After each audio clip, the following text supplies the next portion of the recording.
porque ya es Navidad en Occidente. Oh Babilón, no ponga resistencia, mi crew con sus acciones se mantiene en la esencia. Oh Babilón, se acabó tu presencia. Adiós Babilón, adiós inconsciencia. Vienen mandatarios con un mensaje de paz.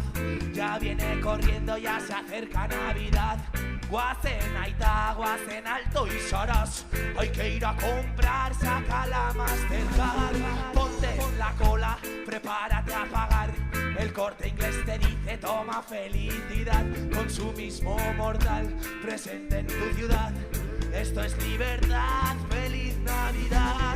Pero los juguetes no son igual en Irak. Allí en Afganistán acostumbran a explotar, porque los Reyes Magos no llegan a África. Allí no hay regalos, allí no hay fraternidad. Pero a mí me da igual, no me voy a preocupar. Ahí te abre el champán que vamos a brindar. Cantemos villancicos porque es Navidad, yeah. En Nochebuena nace el niño Jesús. En Nochebuena mueren miles como tú. En Burkina Faso, en Indonesia o en Perú. Pero ¿qué más nos da? Y recemos a Manitú. Babilón te atrapa y Babilón te persigue. Y es que en Navidad no descansa el que sigue, oprimiendo al que dice que esto consiste en llegar a mejor. Oh Babilón, no ponga resistencia. Oh Babilón, se acabó tu presencia.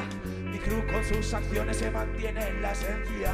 Adiós Babilón, adiós inconsciencia. Felicidad para tus allegados. Felicidad a los niños esclavos. Felicidad para los marginados. En Navidad Babilón en lo más alto. Y es que en Año Nuevo dicen que hay que cambiar.